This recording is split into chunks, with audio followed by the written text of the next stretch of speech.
Hello friends, आज मैं आप लोगों के साथ अपनी स्ट्रेटजी शेयर करने जा रहा हूँ कि मैंने यूजीसी नेट जेआरएफ का एग्ज़ाम कैसे पहले ही प्रयास में क्लियर कर दिया, या कहें तो कैसे क्वालिफाई किया। मेरा पेपर 2 का हिंदी साहित्य का विषय था हिंदी साहित्य, और मेरी रणनीति जो कि आपके साथ साझा कर रहा हूँ। तो चलिए शुरू करते हैं। प्लीज़ चैनल को सब्सक्राइब करना न भूलें। देख सकते हैं जैसे कि आप लोग, ये मेरा रिज़ल्ट है इस साल हुए नेट जेआरएफ के एग्ज़ाम का, जो 26 दिसंबर को हुआ था पिछले साल, और इसका रिज़ल्ट अभी 19 फरवरी को आया है, जिसमें आप देख सकते हैं कि मेरा जेआरएफ क्वालिफाई हो गया है और 98.55 परसेंटाइल मेरा बना था। इसके लिए मेरी स्ट्रेटजी थी जो मैं आप लोगों के साथ शेयर करना चाहूँगा कि फर्स्ट ऑफ ऑल आप अपना सिलेबस कंप्लीट कीजिए। दोनों एग्ज़ाम की बुक्स जो भी है उन्हें आप पढ़िए। जब तक आप बुक पूरी पढ़ेंगे नहीं तब तक आपको अंदर से कॉन्फिडेंस नहीं आएगा कि आपने अभी तक कुछ पढ़ाई नहीं की। आपको ये लगेगा कि यार पढ़ाई नहीं है। आप जितना जल्दी हो सके बुक पढ़िए। भले आप ऐसे पढ़िए, मन में पढ़िए, जैसे पढ़िए, आधे घंटे में पूरा टॉपिक ख़त्म कर रहे हैं, पूरा यूनिट ख़त्म कर रहे हैं, करिए, पर उसे पढ़िए। एक एक लाइन पढ़ते जाइए। जब तक आप ऐसे नहीं पढ़ेंगे, अंदर कॉन्फिडेंस नहीं आएगा कि आपने कुछ पढ़ाई करी है या नहीं। ठीक है। इसके बाद जब आप एक या दो बार आप जब तक पढ़ेंगे नहीं ना, तब तक आप कोई भी क्वेश्चन उठा के देखेंगे PYQ, आपको लगेगा ये क्वेश्चन कहाँ से आ गया, ये तो मैंने आज तक देखा ही नहीं, मुझे ये क्वेश्चन किस यूनिट से है, ऐसा लगेगा, आप समझ नहीं पाएंगे। तो इसके लिए ज़रूरी है पढ़ाई। बुक के एक बार सिलेबस अच्छे से पढ़ डालिए, है ना, और उसके बाद आप क्वेश्चंस देखेंगे तो आप समझ जाएंगे कि ये उस यूनिट के उस टॉपिक का क्वेश्चन है। भले आप गलत उस पर मार्क लगाओ, पर आपके माइंड में रहेगा कि ये उस यूनिट का है, तो आप उस यूनिट पे दोबारा पढ़ाई करेंगे तो आप दोबारा उसका सही आंसर दे पाएंगे। यही करना है, और यही करने से आप इजीली क्वालिफाई कर लेंगे। इसलिए एक बार ये करिए, आप अपनी औकात पता कीजिए, फिर सॉल्व कीजिए। जैसा आप लोगों ने सुल्तान पिक्चर देखी होगी, जहाँ पे वो बोलता है कि आज मैं अपनी औकात देखने के लिए लड़ा था, आज से महीने बाद मैं यहाँ पे अपनी औकात बताने के लिए लड़ूंगा।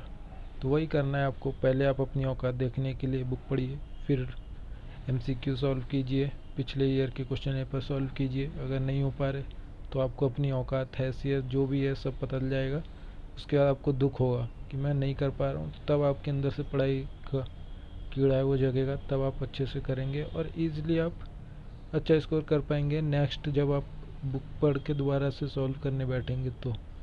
ठीक है। इसके लिए आप बेहतर पढ़ाई के लिए आप यूट्यूब, अनअकैडमी और बायजूस एग्ज़ाम की ऐप्स में से भी हेल्प ले सकते हैं। कई बच्चे प्रो सब्सक्रिप्शन भी लेते हैं, लेकिन मैं रेफ़र नहीं कर पाऊँगा क्योंकि ये काफ़ी महंगे होते हैं। मैंने नहीं लिया था, इतने पैसे नहीं होते, और ऑनलाइन सब्सक्रिप्शंस का कोई भरोसा नहीं होता आपके पैसे, फिर क्लास आपको रेगुलर मिले ना मिले, इस चीज़ की काफ़ी डर रहती है। पता चला 2 दिन कोर्स हुआ, तीसरे दिन टीचर ने रिज़ाइन दे दिया, आपको नहीं पढ़ा पा रहे, आप क्या करेंगे? आपके पैसे रिफ़ंड तो मिलने से रहे। इसलिए ऐसी ऑनलाइन चीज़ों पे आपको कम ही इन्वेस्ट करना चाहिए अपने पैसे। ठीक है।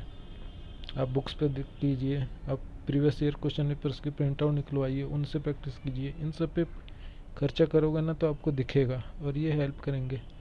लेकिन यूट्यूब पे इतना मटेरियल है कि आपको पेपर वन के लिए प्रो सब्सक्रिप्शन लेने की ज़रूरत ही नहीं है। ठीक है। और रही बात एक और कि टेलीग्राम ग्रुप्स, मैंने पेपर वन के लिए काफ़ी टेलीग्राम ग्रुप्स ज्वाइन किए थे, जिनमें मुझे मटेरियल, रेगुलर क्विज़ और ऐसे कई दोस्त मिले थे जो सीरियस कैंडिडेट थे इस एग्ज़ाम को लेके। उनसे भी बातचीत, उनसे मोटिवेशन मिलता रहता था कि ये इतना अच्छा पढ़ रहा है, मुझे भी अच्छा स्कोर करना है। इन लोग टॉप पे, जो कुछ बंदे हमेशा टॉप पे रहते थे हर क्विज़ के उसमें, तो ये सब मोटिवेट करता है। भले आपको दुख हो कि मेरे नंबर कम है, लेकिन आपके अंदर एक वो रहेगा कि मुझे अगली बार अच्छा प्रूव करना है अपने आप को। इसके लिए मैंने क्विज सॉल्व करने के लिए मैंने एक नेशनल टेस्ट अभ्यास ऐप है, एनटीए की तरफ से, वो भी डाउनलोड किया था। इसमें भी आपको क्वेश्चंस मिल जाते हैं सॉल्व करने के लिए, जिसका एमसीक्यू के एंड में आंसर्स मिल जाते हैं। तो ये भी काफ़ी हेल्प करता है आपकी रिवीजन को स्ट्रॉन्ग करने में। मेरी बुक जो पेपर 1 के लिए थी वो थी केवीएस मदान द्वारा यूजीसी नेट शिक्षण एवं शोध अभियोग्यता। ये आपको अमेज़ॉन फ्लिपकार्ट पे 350 से 400 के बीच में मिल जाएगी। काफ़ी अच्छी बुक है, मैंने पढ़ी थी, मैं रेफ़र करना चाहूँगा। केवीएस मदान की बुक यूनिट 1, 2, 3 पढ़कर फिर यूट्यूब और बायजूस एग्ज़ाम से फ्री क्लासेस देखिए। ये यूनिट समझकर पढ़ने वाली हैं, इन पर काफ़ी मटेरियल और अच्छे से पढ़ाया हुआ भी आपको मिल जाएगा। ठीक है, तो यूनिट शुरू की 1, 2, 3 यूनिट जो हैं टीचिंग और कम्युनिकेशन और रिसर्च, ये तीनों यूनिट काफ़ी हार्ड होती हैं। इन्हें जब तक आप समझ नहीं पाएंगे तब तक आप इन पर कुछ वर्क नहीं कर पाएंगे। पेपर 1 के लिए मैंने यूट्यूब पे गुलशन मैम की क्लासेस देखी, जिन्होंने यूनिट 1, 2, 3 अच्छे से कराए। इन्हें बाकी के यूनिट्स भी कराए हैं, लेकिन 1, 2, 3 यूनिट्स के लिए मैं इनकी क्लासेस को प्रेफर करना चाहूँगा। इनने अच्छे से समझाया भी है और हर यूनिट्स के एमसीक्यू भी रेगुलर होते रहते थे, तो इनसे काफ़ी ठीक से मैं कर पाया। बुक एक बार पढ़ के आप यूट्यूब वीडियोस देखेंगे ना, तो आपको टॉपिक क्लियर हो जाता है ना। इसके बाद जो मेन टॉपिक है आईसीटी है, हायर एजुकेशन और इन्वायरमेंट है। बेसिकली ये टॉपिक्स रटने वाले होते हैं, ठीक है। सबको पता है कि आईसीटी में सबको टर्म्स है, कुछ सिस्टम है कंप्यूटर का, ये चीज़ कैसे काम करता है, ये चीज़ रिसर्च में कैसे हेल्प करेगी, कंप्यूटर और रिसर्च में क्या मेल है, मतलब ये आपस में कैसे जुड़ सकते हैं, कौन से ऐप्स हैं, कौन सी वेबसाइट हैं, कौन से सॉफ्टवेयर हैं। ये सब चीज़ें याद करने से की चीज़ें हैं, इन्हें में रटना ज़रूरी है। ये चीज़ आपको समझने की चीज़ है ही नहीं। इसके बाद आपको आता है हायर एजुकेशन। ये टॉपिक भी आपको याद करना है कि पहले के टाइम पे कौन से आयोग गठित हुए, कौन सी शिक्षा नीति में क्या कहा गया। ये सारी चीज़ें भी याद करने की हैं और रटने की हैं, तो आप इन पे रटने पर भी ध्यान दें। सिर्फ समझने से आपको यहाँ पे काम नहीं चलेगा। और इन्वायरमेंट में कौन सा प्रोटोकॉल कब आया, अर्थ समिट कब हुआ, ये सारी चीज़ें आपको याद रखनी पड़ेंगी। कौन से प्रदूषण से कौन सी बीमारी होती है, कौन से, ये सारी चीज़ें आपको याद रखने के लिए रटना पड़ेगा। इसके लिए यूट्यूब पर केवीएस मदान की बुक तो है ही आपके पास, और यूट्यूब पर तोशिबा शुक्ला मैम की क्लासेस जो बायजूस के एग्ज़ाम प्रिपरेशन ऐप में फ्री क्लासेस भी अवेलेबल मिल जाती हैं, और यूट्यूब पर भी इनकी क्लासेस हैं जो आपको काफ़ी हेल्प करेंगी। और मैंने नव क्लासेस यूट्यूब चैनल भी देख लीजिएगा, उसमें भी आपको काफ़ी हेल्प मिलेगी। मैंने भी देखी थी, मैं आपको बताऊंगा कि रेफ़र भी करूंगा कि आप देख सकते हैं। और मैं अपना एक चीज़ बताता हूं कि मैंने डाटा इम्प्टेशन मेरे लिए काफ़ी मुश्किल था, क्योंकि हिंदी के स्टूडेंट्स एवरेज और मैथ्स, इन सब में रेशो, परसेंटेज, प्रॉफिट लॉस, इन सब में काफ़ी पीछे रह जाते हैं, क्योंकि 10th-12th के बाद से हमारा मैथ्स से काफ़ी रिश्ते नाते टूट से ही जाते हैं। तो इतने साल ना मैथ्स पढ़ना कहीं ना कहीं हमारे लिए टफ़ हो जाता है मैथ्स को अब आके समझने में। तो मैंने इन पे उतना ही टाइम दिया जितना मैं अपने आप से दे सकता था। मैंने इस पर ज़्यादा एफ़र्ट नहीं लगाया। मुझे पता था एफ़र्ट वहाँ पे लगाओ जहाँ पे आपको पता है कि रिज़ल्ट आएगा, जहाँ रिज़ल्ट ही नहीं आएगा वहाँ एफ़र्ट लगाने का कोई फ़ायदा नहीं होता। इसलिए मैंने इस यूनिट को छोड़कर यूनिट 1, 2, 3 और आईसीटी, हायर एजुकेशन, एनवायरनमेंट, इन यूनिट्स पे ज़्यादा फोकस किया। मुझे पता था उसमें नंबर आए ना आए, इनमें मैं नंबर खींच सकता हूँ, इसलिए मैंने इन पे ज़्यादा ध्यान दिया, उनमें कम। आपको अगर जो आप अंदर अगर है कि मैं इनमें कुछ परसेंट में चांस बना सकता हूँ, तो आपको ज़रूर जाना चाहिए, इन यूनिट्स की तरफ देखना चाहिए। मुश्किल से 15-20 मिनट रोज़ दें, तब भी आप इन यूनिट्स पर अच्छे से वर्क कर पाएंगे। अब मैं पेपर 2 हिंदी साहित्य के बारे में बताता हूँ कि मेरी बुक लिस्ट क्या थी। आप सामने देख सकते हैं, ये मेरी बुक लिस्ट है। हिंदी साहित्य का इतिहास, दृष्टि की बुक, और हिंदी भाषा एवं साहित्य का वस्तुनिष्ठ इतिहास, सरस्वती पांडे, गोविंद पांडे की बुक है, जो बहुत इम्पोर्टेंट है नेट जेआरएफ एग्ज़ाम के लिए। और तीसरी है हिंदी साहित्य का इतिहास, आचार्य रामचंद्र शुक्ल। ये तीनों बुक की अपनी खासियत है। दृष्टि की बुक है, ये बहुत इम्पोर्टेंट है, क्योंकि इसमें आपको एमसीक्यू बेस्ड टॉपिक के हिसाब से ही सारी चीज़ें कवर हैं, नेट के सिलेबस के अकॉर्डिंग सारी चीज़ें आपको मिल जाएंगी। इसमें आपको ऐसा नहीं है कि आपको कुछ अलग से एक्स्ट्रा लगाना पड़ेगा, आप चाहें तो इस बुक से कर लेंगे। और जो रही 95% आपका इस बुक से हो जाएगा सिलेबस कवर। जो 5% बचेगा सिलेबस वो हिंदी भाषा और साहित्य का वस्तुनिष्ठ इतिहास, ये सरस्वती पांडे गोविंद पांडे की बुक से करना पड़ेगा आपको। ये बुक बहुत इम्पोर्टेंट सब कहते हैं और ये है भी, क्योंकि हिंदी के नेट जेआरएफ के एग्ज़ाम के लिए इस बुक को काफ़ी लोग प्रेफर करते हैं और मैं भी आपको प्रेफर करूँगा कि इस बुक को ज़रूर लें। और लास्ट है हिंदी साहित्य का इतिहास। ये बुक कई लोग नहीं भी पढ़ते, कई लोग पढ़ते हैं।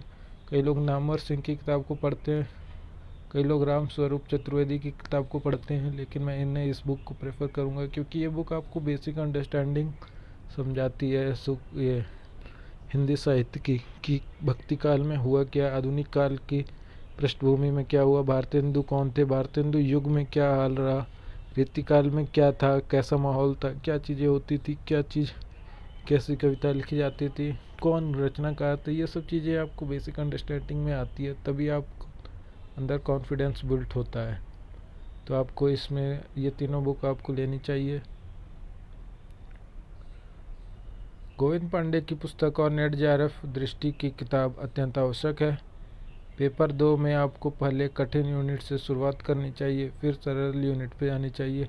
जैसे पेपर 2 में मेरे लिए पाश्चात्य काव्यशास्त्र और भारतीय काव्यशास्त्र काफ़ी हार्ड टॉपिक थे, जिन्हें मैं अच्छे से नहीं कर पाता था। मेरा BA MA दोनों में भारतीय काव्यशास्त्र और पाश्चात्य काव्यशास्त्र में काफ़ी मुश्किल रहा था, क्योंकि श्लोक वगैरह मुझसे याद नहीं होते थे, नहीं कर पाता था। इसलिए मैंने नेट के एग्ज़ाम की प्रिपरेशन के दौरान इन यूनिट्स को पहले करना चाहा, और इसके संबंधित मुझे यूट्यूब पे भी काफ़ी ऐसे वो मिल गए। एक राम कुमार मिश्रा सर की वीडियोस हैं राही अध्ययन धाम चैनल के नाम से, जो डिस्क्रिप्शन में मैं आपको डाल दूंगा लिंक। उनकी वीडियोस में शॉर्ट ट्रिक्स मिल गई, जैसे भरवाम बहुआ दहुआ याद है मुझे, जिनने मुझे बहुत ईजिली ये सारे भरत मुनि इन सारे आचार्य को नाम याद सीरियल वाइज याद करवा दिए थे, जो काफ़ी बेनिफिशियल था। मैं आपको रिकमेंड करूँगा उनका चैनल भी, वो अच्छा पढ़ाते हैं, आप उनको भी देख सकते हैं। और शुक्ल की किताब जो हिंदी साहित्य के बेस को समझने में सहायक होगी, इसलिए आपको वो पढ़नी है। नेट जेआरएफ का एग्ज़ाम एक MCQ बेस्ड एग्ज़ाम है, इसमें इसलिए आपको रेगुलर रिवीजन करनी है, क्योंकि जो चीज़ें आज पढ़ेंगे 2-3 दिन बाद उसे आप इजीली भूल चुके होंगे। ठीक है, उस पर आप चौथे दिन आपसे कोई पूछेगा तो आप उस पर तुक्का लगाओगे या आप सोचोगे यार ये पढ़ा तो था, अब पढ़ा तो था, कैसे पढ़ा था, कब पढ़ा था, क्या आंसर होगा, ये नहीं कर एग्जैक्ट आंसर आप नहीं लगा पाएंगे। इसलिए आपको रेगुलर रिवीजन करनी पड़ेगी। छोटे छोटे टॉपिक्स में बांट के हर यूनिट्स को उसकी रिवीजन कीजिए। जैसे मैं करता था आलोचना, अगर मैं टॉपिक पढ़ रहा हूँ तो उसके अंदर आपको सब टॉपिक्स होते थे, जैसे शुक्ल पूर्व आलोचना, शुक्लयुगीन आलोचना और शुक्लोत्तर आलोचना। ऐसे छोटे छोटे टॉपिक्स को आप पढ़ेंगे तो आप जान जाएंगे कि ये चीज़ें हैं, और जब जो चीज़ें छोटी कर देते हैं ना तो उन्हें समझने में आसानी होती है। फिर आप रोज़ उतना समय दीजिए जितना आपको पर्याप्त लगे। पढ़ाई समय देख कर नहीं होती। ठीक है, पहली बात आप हमेशा याद रखिए, पढ़ाई अगर आप रोज़ 3 घंटे का टाइम देख कर पढ़ रहे हैं तो आप पढ़ाई नहीं कर रहे, आप टाइम काट रहे हैं। रोज़ छोटे छोटे टारगेट सेट कीजिए और पूरा करने का प्रयास कीजिए। ये मेरी नेट जेआरएफ के पहले प्रयास में नेट जेआरएफ क्लियर करने की रणनीति थी, जो मैं आपके साथ शेयर कर रहा हूँ। प्लीज़ चैनल को लाइक कीजिए, सब्सक्राइब कीजिए, और नेक्स्ट क्या वीडियोस आपको चाहिए उसके लिए कमेंट कीजिए, बताइए आपको वीडियो कैसी लगी, ये भी आप बताइए। कुछ कमी रह गई तो बताइए, अगले वीडियोस में आपके साथ और भी जानकारी शेयर करता रहूँगा। जब तक के लिए धन्यवाद।